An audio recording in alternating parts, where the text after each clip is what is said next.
Bueno, voy a arrancar con mi presentación y esto es una charla de una historia de amor. Mi historia de amor con las ideas de la libertad. Y tiene 3 capítulos, porque en la medida que uno va estudiando y va profundizando en esto, el romance va surgiendo de distintas maneras.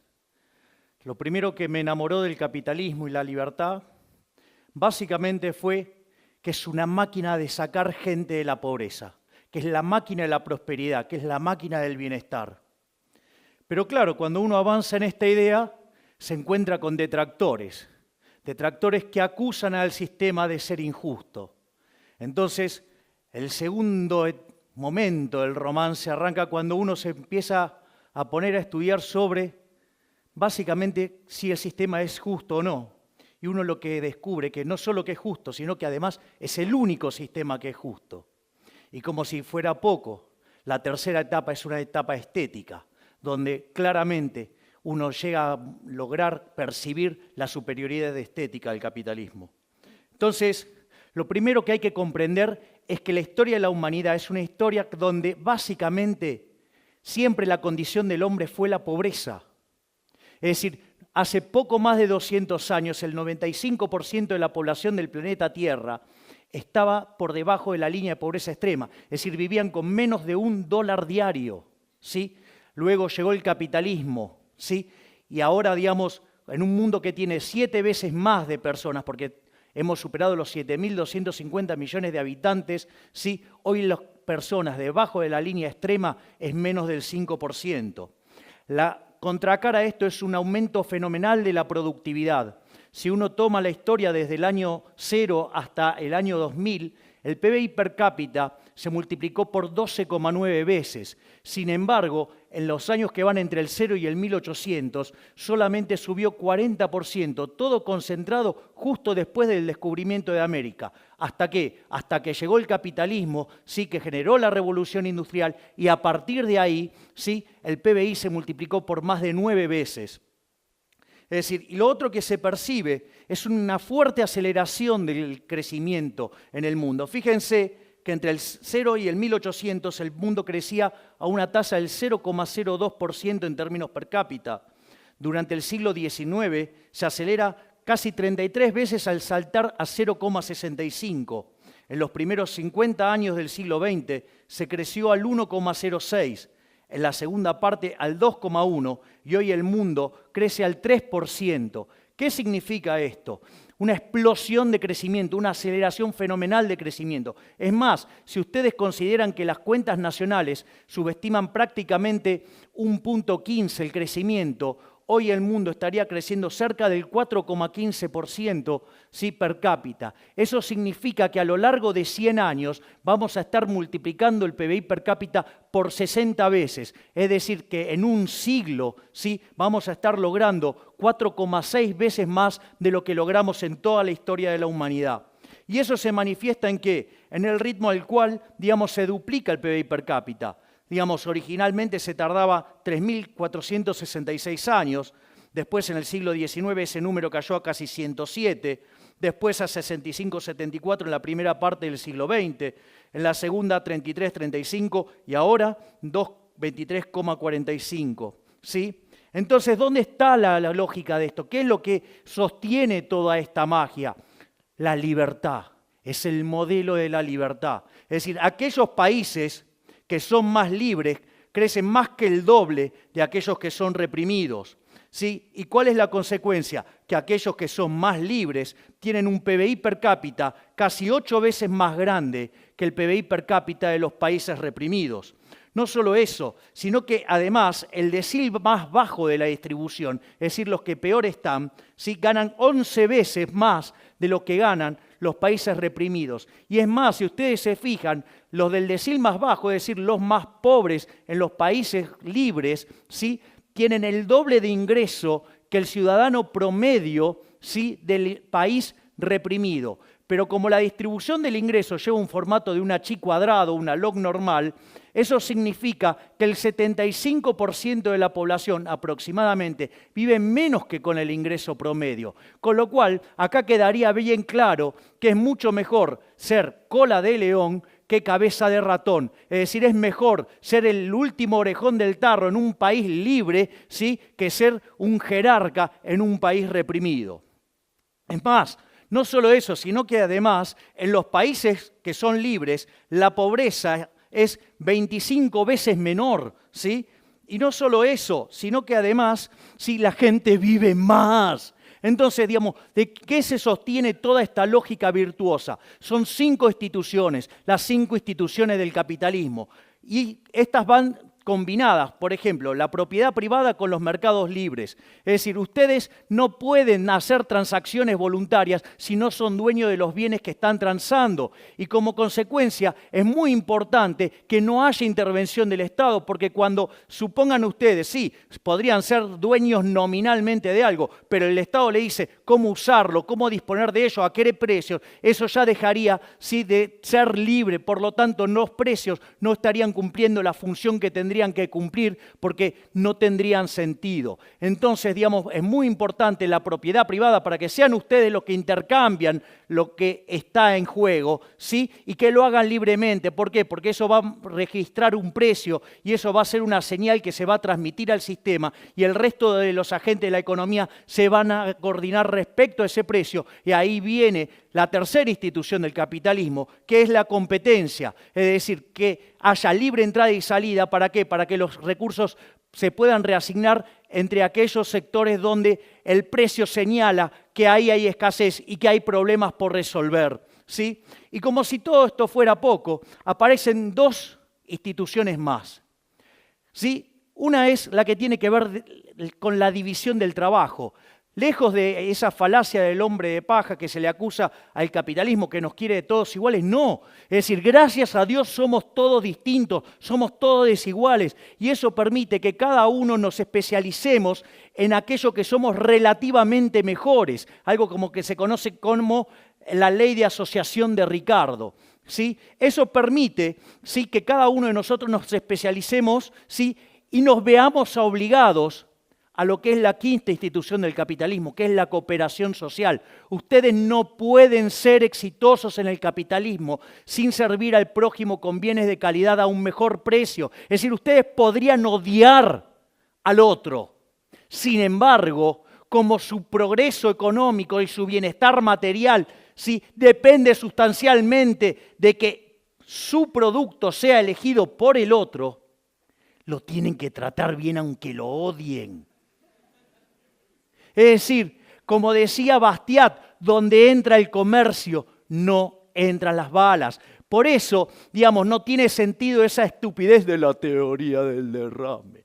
No hay derrame. Desafío al que quiera, ¿sí?, donde la literatura liberal habla del derrame. Jamás hablamos de esto. Porque, a ver, a Steve Jobs, ¿sí?, no se le derramaba nada. Digamos, a Bill Gates no se le derramaba nada. Ni ellos tampoco fueron un derrame de IBM. Digamos, el que gana plata no se le derrama nada. Es decir, acá se basa todo en cooperación social y ustedes solamente pueden triunfar satisfaciendo las preferencias del prójimo. Entonces, pero me vienen después con los nórdicos. No, porque el socialismo de los nórdicos. A ver, vamos a ver qué es de los nórdicos. Por ejemplo, miren estos muchachos. Posición en Doing Business. Miren todo lo bien que están los nórdicos en Doing Business. Miren lo bien que están los nórdicos en libertad económica. Miren dónde están los nórdicos en materia de mercado laboral desregulado. Y miren dónde están los nórdicos en respeto de los derechos de propiedad. Es decir, de socialismo creo que le quedaron solamente los altos impuestos, los cuales además lo empezaron a bajar sustancialmente, por ejemplo, después de que quebraron a fines de los 80. Es decir, que de socialismo solo tiene el nombre, porque en realidad son más pro mercado de lo que la gente se cree. Entonces, una vez que uno tiene esta contundente evidencia empírica, aparece el problema de la desigualdad. No porque el capitalismo es desigual. Bueno, veamos en qué se sostiene toda esa patraña mentirosa, ¿sí? Primero, digamos, el problema de los socialistas que parten de una teoría del valor, que es una teoría del valor estúpida. o sea, llamada teoría del valor trabajo. Es como que ustedes, digamos, para determinar el precio de algo, ¿sí? Ustedes pueden sumar los costos. Es como que, digamos, que uno quisiera, digamos, producir vino en una sociedad, entonces toma el costo de la uva, el costo de la botella, el costo de la etiqueta, el costo del corcho, le pone un margen y con eso vende. Digamos, ¿ustedes se les ocurren qué puedo hacer con una botella de vino, de ese gran vino, en una sociedad de abstemios? Bueno, me imagino que estará aumentando la producción de vaselina en este mismo momento. Sí, pero digamos, o sea, además sería un mundo tan tonto, sí, que además no habría quiebras. Y yo creo que hay quiebras. Es más, la teoría de la explotación que sale de eso es una estupidez, porque fíjense esto, si hay algo que caracteriza el progreso tecnológico impulsado por los empresarios, es que ahorra trabajo. ¿Cómo? Está explotando a los trabajadores y utiliza tecnología que ahorra trabajo, es decir, para reducir la explotación. Ahora nos encontramos que en la teoría de la explotación, entonces, en el fondo los empresarios son benefactores sociales. Uy, me parece que los enganché en alguna contradicción. Por eso, digamos, la teoría económica avanzó hacia la teoría subjetiva del valor, donde, digamos, los precios se determinan por las preferencias y la escasez. Y a partir de ahí surge la remuneración de los factores. La remuneración de los factores viene dado por algo que se llama el valor del producto marginal. En el caso del trabajador, ¿sí? Sería el valor del producto marginal del trabajo, es decir, el salario, que se compone de dos elementos. El precio, donde intervienen las preferencias y la escasez, con lo cual a ustedes no les puede ir bien sin servir al prójimo con bienes de calidad a un mejor precio, porque si no hay quiebras y el precio es cero. ¿Sí? Y por otro lado, tiene que ver también con ¿qué? Con la productividad. Entonces, si ustedes generan algo que sirve al mercado, que sirve a la gente, que le arregla la vida a la gente y además son productivos, se van a llenar de plata. Pero está bien que así sea porque van a ser benefactores sociales. Entonces, eso permite ver de qué va la distribución del ingreso.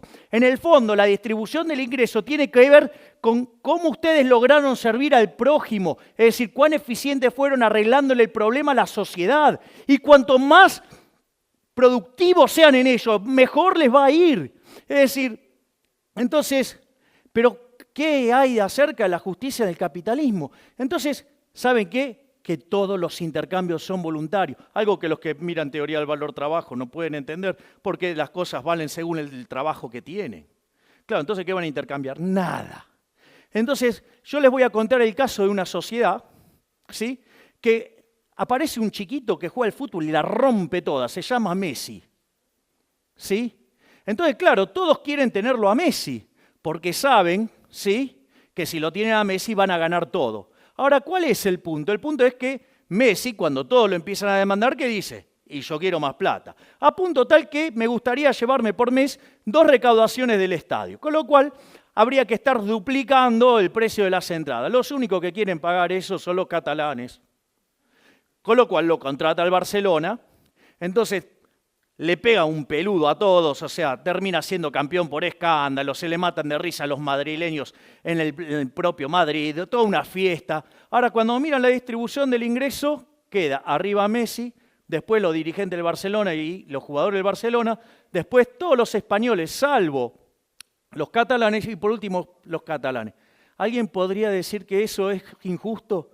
Si todos consiguieron lo que querían. Pero vamos a otra sociedad. Supongan que yo subo a un autobús con mi amiga Cristina, que tiene fuertes valores sociales, y se sienta a mi izquierda y entra de repente un señor con los bolsillos repletos de dinero. Eso a ella le parece tremendamente violento e injusto. Entonces saca un bate de béisbol, le pone en la cabeza y dice, o me das tu dinero o te rompo la cabeza.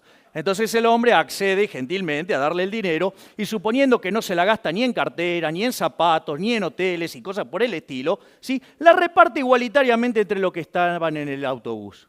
La pregunta es, ¿ustedes podrían decir que esa sociedad es más justa? Entonces, lo que hay que ver también es que a lo largo del tiempo la distribución del ingreso va mejorando. Miren lo que era en los 60, ¿sí? En los 80 fue mucho menos desigual, en los 2000 mucho menos desigual. El índice de Gini se viene cayendo estrepitosamente y ustedes miren lo que era la distribución del ingreso en el 2003 y en el 2011. Es decir, que con el correr del tiempo el mundo se va haciendo más igualitario. Entonces ahora nos enfrentamos a la situación de afirmar con todas las letras que la justicia social es injusta. ¿Por qué?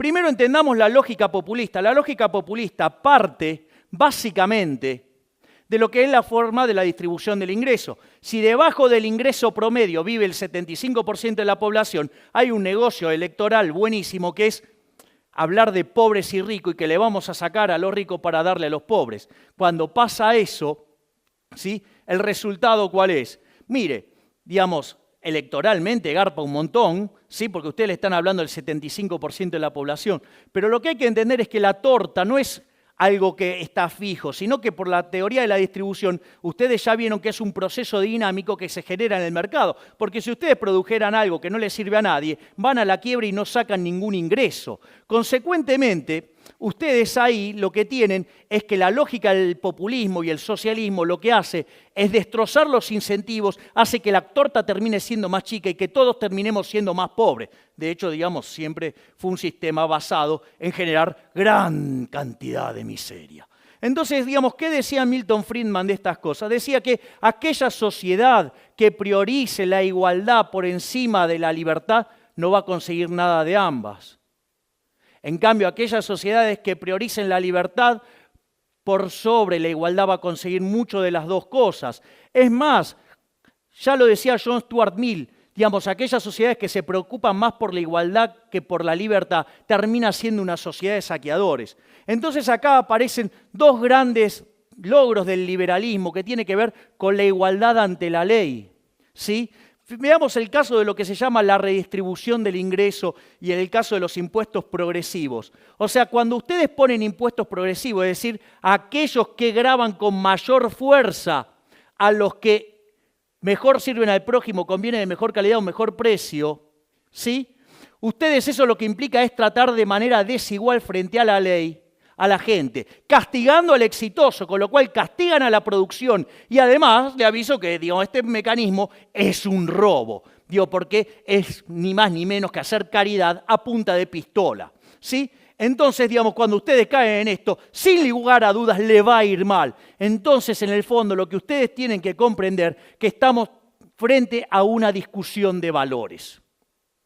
Por un lado, el socialismo, basado en la envidia, el odio, el resentimiento, la desigualdad ante la ley, el robo y por sobre todas las cosas tratar de igualar a los que somos desiguales. Consecuentemente, un sistema violento que siempre se aplicó por la fuerza y se llevó puesto más de 100 millones de vidas humanas. Y por el otro lado tenemos el liberalismo, el capitalismo, que no es ni más ni menos que el respeto irrestricto del proyecto de vida del prójimo, ¿sí? Basado en la propiedad privada, basado en los mercados libres, basado en la poca intervención del Estado, basado en la división del trabajo, basado en la cooperación social, donde se premia el ahorro, donde se aprecia el esfuerzo, el trabajo, ¿sí? Y todo esto, ¿sí? Sirviendo al prójimo conviene de mejor calidad, un mejor precio. Es decir, el exitoso en el capitalismo no es ni más ni menos que un benefactor social. Pero como si todo esto fuera poco, somos superiores estéticamente. Miren lo que es New York, miren lo que es Cuba. Sí, digamos, yo no conozco gente yéndose de New York para Cuba. Todos se quieren ir al maldito capitalismo. Sí, digamos, es más, o sea, estéticamente hemos sido superiores siempre. ¿Cómo eran los edificios de la Unión Soviética? Eran grises, oscuros, sin ventana, no les daba la luz. En cambio, del otro lado, ¿qué teníamos? Teníamos al Guggenheim, sí, tenemos las Torres Gemelas, sí, el edificio Chrysler, el Empire State, digamos, un conjunto de bellezas, sí. Inventamos la bikini y la minifalda también. Es decir, miren lo que era el auto de los rusos, el Lada. Nosotros tenemos la Ferrari, el Lamborghini, el Maserati, ¿sí? En el fondo, ¿sí? Estamos en una situación donde no solo somos superiores en lo productivo, no solo hemos sacado millones de personas de la pobreza, no solo es el único sistema que es justo, sino que además somos estéticamente superiores. Muchas gracias y ¡viva la libertad, carajo!